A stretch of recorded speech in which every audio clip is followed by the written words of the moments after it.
Hello everyone, Vanda here of rawandwell, answering a question today, and that question is, how do I maintain my results after detox? This is a great question because we do a lot of work, right? While we're detoxing, we're creating a lifestyle at the same time. Therefore, the work of maintaining isn't that hard because we've created a structured lifestyle change while we're detoxing.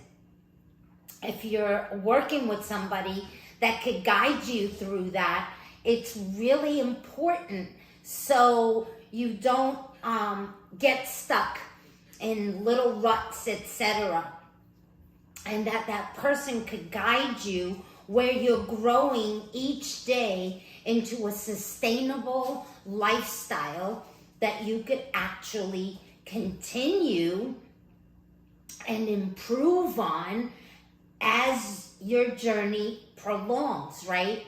So during detox, we eliminate a lot of things from the diet, right? To get to those deep levels of cleaning.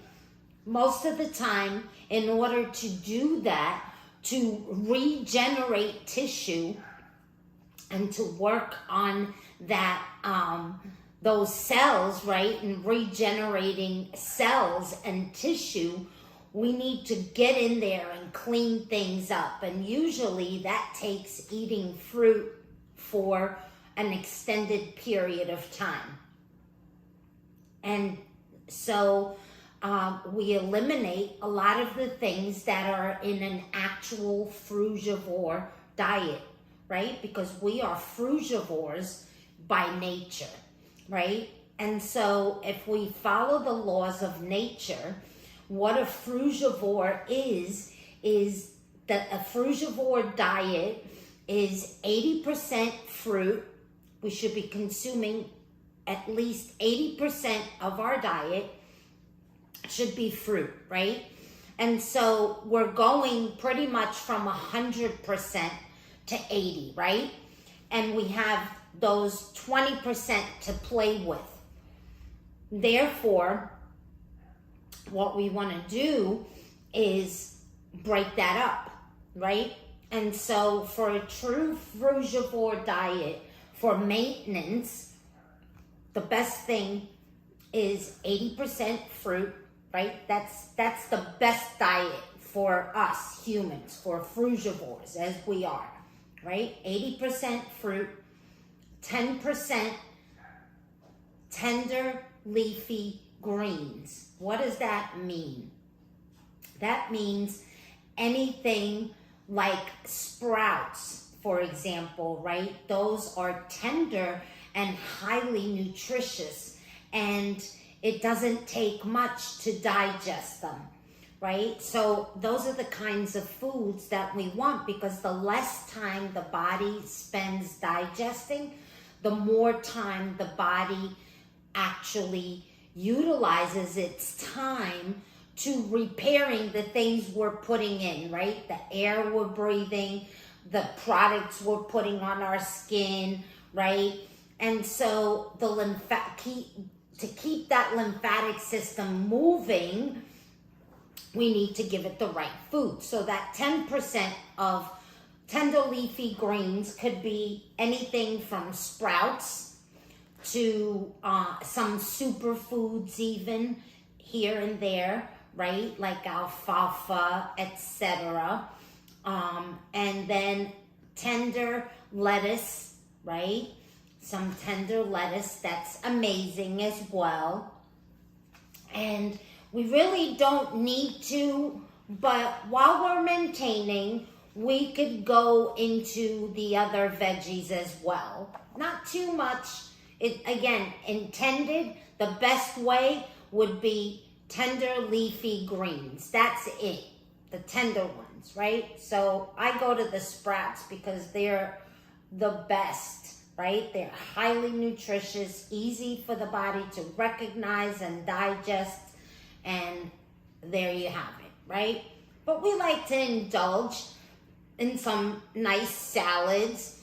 We like to have some kale every once in a while, not something I would have every day.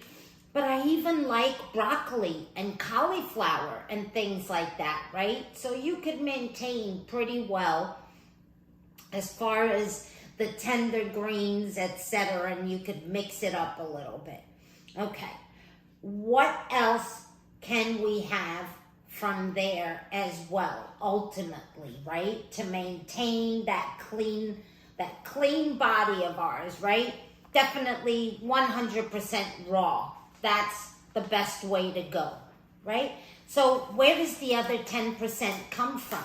The other 10% comes from fats, right? So what do we have in the raw food diet as far as fats are concerned? We have nuts, we have seeds, right? We have things like avocado. We have things like coconut meat, right? This nice coconut here that I have, fresh from Florida, of course, full of water. We drink that water, but then there's also a gel in here. When we're detoxing, we tell you to kind of cut down on that gel, right? So you could bring that gel back as that 10% and make some yummy, even smoothies with it, or an ice cream, or a nice dressing, and really enjoy your salads instead of just putting lemon on it, and keeping things real simple. You can now add some of these things in, right? And just maintain a nice raw vegan lifestyle. And that way you can maintain what you've cleaned, and then periodically you can go back for a short period of time, like 31 days or maybe 2 or 3 months, some people like to do, and bring the body back into detox and go a little deeper the next time, right? But while we're maintaining, the only thing we want to do is maintain a raw vegan lifestyle.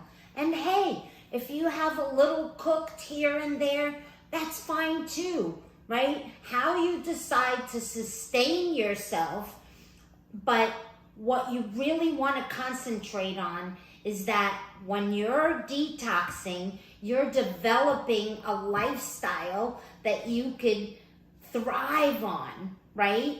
And that could sustain you, and then going forward you could build and improve on that even more, right? And start to discern, like for me, I always know when my body needs to take a little break from the fats and the coconut meat and all of those things, right? And the indulgences, and to go back on all fruit for an extended period of time. And sometimes I go longer than most because I really feel comfortable on fruit and I feel good. And when my body tells me, okay, you did enough fruit, let's throw some salads in there, and you just start being able to listen better and better. But that's something you've built through detox as well, right? And when you create this lifestyle, then you could always build, and then you could always take away a little bit and regress again and go into a little bit more fruit. And it's just a sustainable way of living, because what you definitely don't want to do is go back to the things that made you sick to begin with, right? So you want to stay as raw as possible. The ultimate would be to stay on a frugivore diet, right? That's what I pretty much try to live by, and sometimes I do a little bit more than 10% one day of the fats. and I might do a little less fruit when I decide to go out with my friends or enjoy a day off and go to a restaurant and have a really fun meal that's gonna be much more fat and indulgence, let's say, right? Because I'll have a dessert and that's rich, you know, even though it's raw. I might indulge in a few salads, which are a little bit harder to digest with nuts in them. So I overindulge every once in a while. And sometimes I even have French fries. You know, if I go out with friends and my friends have a plate of French fries on the table, I'll have a couple. Just don't beat yourself up. You can maintain yourself as long as you learn to listen to what your body is communicating after the indulgences. Keep track of that. And as you do that while you're detoxing, why we tell you to keep a journal, right? So you could write it down and go back to it, and you could relearn some things that you might fall off a little bit, right? And a lot of people maintain really well on a plant-based vegan diet, right? So it really depends where you feel comfortable, but don't ever forget that you could always go back and detox a little. And you should do so maybe 2-3 times a year. Just do a little bit here and there and continue to clean up your body. And don't beat yourself up when you overindulge. Have fun with it. And just 1% better each day. Much love to you. I hope that was helpful. Bye for now.